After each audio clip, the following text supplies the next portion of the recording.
So hello and welcome guys. तो आज हम लोग को पढ़ना है यूनिट 8, जो कि हम लोग पढ़ रहे हैं अपने बीपीसीसी 110। तो इसमें हम लोग को यूनिट 8 राजनीतिक व्यवहार में सामाजिक मनोविज्ञान का अनुप्रयोग आज पढ़ना है। तो सामाजिक धारणा और राजनीतिक व्यवहार सामाजिक धारणा में निहित होती है। सामाजिक धारणा से तात्पर्य है कि लोग अन्य लोगों से प्राप्त जानकारी को किस तरह देखते, सोचते, समझते और याद रखते हैं। यह आम जनता द्वारा किस तरह राजनीतिक नेताओं को जाना जाना जाएगा, यह तय करने और महत्वपूर्ण भूमिका रखता है कि इसमें कई तरह के अवधारणात्मक पूर्वाग्रह भी हो सकते हैं, जैसे कि चयनात्मक धारणा और प्रभाव मंडल प्रभाव, जो राजनीतिक नेताओं के अनुभव के तरीके पर प्रभाव डाल सकते हैं। लोगों के आसपास बड़ी मात्रा में जानकारियां उपलब्ध होती है, जिसका संश्लेषण करने में अक्षम होते हैं। इसके परिणाम स्वरूप केवल कुछ सूचनाओं पर ध्यान दिया जाता है। ठीक है। सामाजिक धारणा एक प्रक्रिया है जिसमें और जानकारी का चयन और व्याख्या की जाती है कि व्यक्ति कैसे स्वयं और दूसरे की समीक्षा करते हैं। अतः यह मुख्यतः इस बात पर संबंधित है कि हम एक दूसरे को देखते हैं और समझते हैं। एक दूसरे के विषय में कैसी धारणाएं व्यक्तिपरक होती है, जिसमें एक दूसरे को समझने में कई तरह के अवधारणात्मक पूर्वाग्रह भी हो सकते हैं। ठीक है। गुणारोपण, एट्रीब्यूशन। सामाजिक धारणा के तहत गुणारोपण एक महत्वपूर्ण अवधारणा है। इसे अन्य व्यक्तियों द्वारा प्रदर्शित व्यवहारों के कारणों, स्वयं के व्यवहार और घटनाओं को निकाले गए अनुमानों के रूप में समझाया जा सकता है। क्या इसे अन्य व्यक्तियों द्वारा प्रदर्शित व्यवहारों के कारण, स्वयं के व्यवहार और घटनाओं को निकाले गए अनुमान के रूप में समझाया जा सकता है। इससे किसी व्यक्ति द्वारा अपने या दूसरे व्यवहार के कारणों को भी पता लगाया जा सकता है। गुणारोपण करते समय व्यक्ति गुणारोपण पूर्वाग्रह के में भी उलझ सकता है, जिनकी चर्चा नीचे दी गई है। मौलिक गुणारोपण त्रुटि, अभिनेता परिप्रेक्ष्य पूर्वाग्रह और स्वयं सेवा पूर्वाग्रह। आंतरिक चित्रण और स्वानुभाविक कुछ काम का नहीं है, छोड़ दो इसको। तो ये बता दे रहा है स्वानुभाविक क्या होता है। स्वानुभाविक एक तरह के संक्षिप्त मार्ग है जहाँ लोग संक्षिप्त मार्ग है जहाँ लोग संभावनाओं का आकलन करके मूल्यों की भविष्यवाणी करते हैं और निर्णय संचालन सरल हो। सामान्यतः सामान्यीकरण काफी उपयोगी होता है, परंतु कभी-कभी यह व्यक्ति की गंभीर और व्यवस्थित त्रुटियों की ओर अग्रसर करते हैं। मतदान व्यवहार। तो सामाजिक धारणा और जिन अवधारणा की हमने सामाजिक धारणा के तहत चर्चा की, जैसे गुणारोपण, आंतरिक चित्रण और स्वाभाविकता, व्यक्तियों के मतदान व्यवहार को निर्धारित करने में अपनी भूमिका निभा सकते हैं। सामाजिक मनोविज्ञान में हम सामाजिक प्रभाव और पारस्परिक आकर्षण के विषय में चर्चा करेंगे। तो सामाजिक प्रभाव क्या होता है? जैसे कि आज के समय में देख लो, जैसे अक्षय कुमार बहुत अच्छा ज्ञान दिया करते थे। हम सुबह 4 बजे उठ जाते हैं, ये सब हम स्वास्थ्य के प्रति बहुत ध्यान रखते हैं। लेकिन क्या है, उन्होंने सामाजिक प्रभाव दिया कि बहुत अच्छे है, केयर टेकर है, बहुत अच्छे एक्टर है, बहुत अच्छे। फिर क्या है, बोलो जुबा केसरी बोल के अब सामाजिक प्रभाव उन्होंने अपना खराब कर लिया।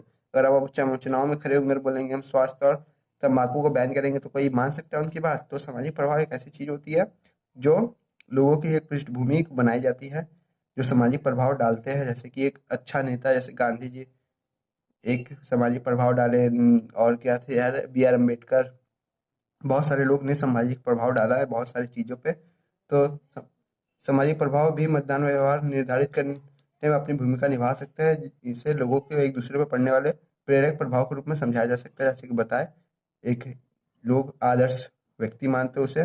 सामाजिक प्रभाव एक ऐसा बदलाव है जो अन्य व्यक्तियों के उनके विचारों के संपर्क में आने पे परिणाम स्वरूप व्यक्ति के व्यवहार और दृष्टिकोण, मत और निर्णय में दिखाई पड़ता है। जैसे कि हम मोदी जी किसी से मिलेंगे तो क्या दिखेगा, बहुत जागरूक है, हर चीज़ों को पहचानते हैं, पबजी गेम को भी जानते हैं, हर एक बच्चों की भावनाओं हम लोगों को समझते हैं, बहुत जागरूक है, बहुत जल्दी डिसीजन, बहुत हार्ड डिसीजन भी बहुत जल्दी ले लेता है।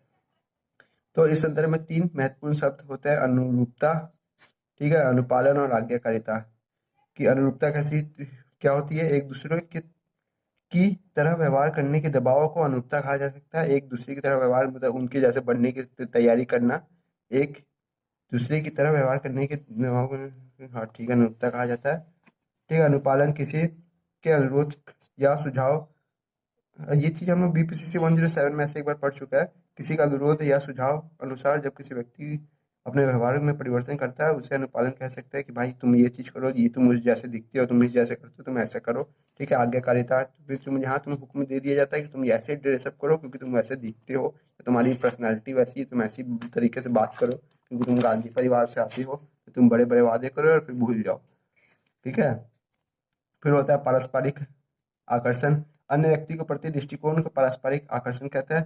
अन्य व्यक्ति को प्रति दृष्टिकोण को पारस्परिक आकर्षण कहते हैं। यदि व्यक्ति ए, यदि तुम व्यक्ति हमें को पसंद करता है तो दृष्टिकोण सकारात्मक होगा।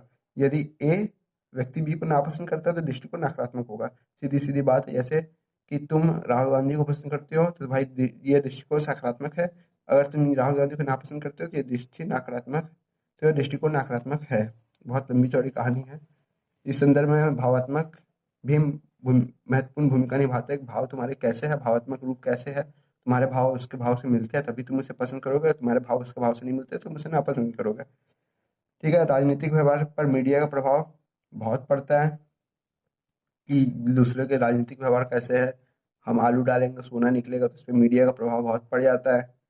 और एक चीज़ों को 15 लाख रुपया देंगे, ये भी भाई बहुत बड़ा लालच है। तो चीज़ों का प्रभाव कैसे पड़ता है? 370 हटाया, ये राजनीतिक व्यवहार में मीडिया पे बहुत बड़ा प्रभाव पड़ा। चीज़ों को दिखाया गया। आज G20 कराई गई। जब G20 कराई गई तो उसके बाद जो ऑस्ट्रेलिया के पीएम थे उसकी वाइफ के साथ बहुत मीम ट्रोल हुआ, तो उसके कैसे राजनीतिक प्रभाव पड़ते हैं ये सब चीज़ें दिखाता है कि कैसी कहानियां बनाई जाती है, कैसी होती है। सामाजिक मनोविज्ञान को चलो थोड़ा देख लेते हैं इसको। सामाजिक मनोविज्ञान सामाजिक व्यवस्था का व्यक्ति के व्यवहार पर प्रभाव को प्रमुखता से समझने का प्रयास करता है। इसमें प्रचार तंत्र की भी भूमिका होती है कि कैसे मोदी जी का कभी कोई ऐड देखे और टॉफी बिस्कुट चॉकलेट, या कभी भी राहुल गांधी का, ये सब कभी ऐड वैड नहीं करते हैं। ये तो हमेशा डिसीजंस लेते हैं, वो डिसीजंस बहुत आगे तक चलते हैं। जैसे 370 हो गया, 35 ये हो गया, और क्या हो गया, 3 तलाक हो गया, बड़े बड़े डिसीजन जो लिए गए, क्या महिला आरक्षण बिल हो गया, ये सब चीज़ें बहुत लंबे समय तक दिखाई जाती है कौन लिया ये हार्ड डिसीजंस। ये एक हमेशा के लिए कहने की बात हो जाती है कि किसने ये चीज़ बनवाया, किसने वो चीज़ बनवाया, किसने G20 करवाई, किसने क्या बोलते हैं ओलंपिक करवाने का फैसला लिया, ये वो होता है। तो इसी की तरह हमारा यूनिट 8 खत्म हो जाता है। फिर हम लोग पढ़ेंगे कुछ समय बाद यूनिट 9। तो आप इस वीडियो को लाइक और चैनल को सब्सक्राइब करते जाना, और किसी भी तरीके का डाउट और प्रॉब्लम हो या वीडियो जैसी भी लगी हो आप कमेंट बॉक्स में जरूर कमेंट करना, जिससे मुझे बहुत सारी चीज़ें समझ में आती है। और अगर आपको किसी भी तरीके कोई पर्सनल क्वेरी या कोई प्रॉब्लम हुई हो इग्नू या रिजल्ट ग्रेड कार्ड किसी भी चीज़ों से, प्रैक्टिकल किसी भी अन्य चीज़ों से, तो आप डिस्क्रिप्शन बॉक्स में दिए हुए मुझे मेरे किसी भी एक लिंक पर मुझे डायरेक्टली मैसेज करके भी उसका सुझाव मांग सकते हैं और किसी भी चीज़ पर डिस्कशन भी कर सकते हैं अगर मेरी कोई चीज़ गलत लगी हो तो। गाइस थैंक फॉर वॉचिंग, मिलते हैं नेक्स्ट वीडियो में। तो जाते जाते चैनल को लाइक और वीडियो को सब्सक्राइब कर देना। अब निकल लो।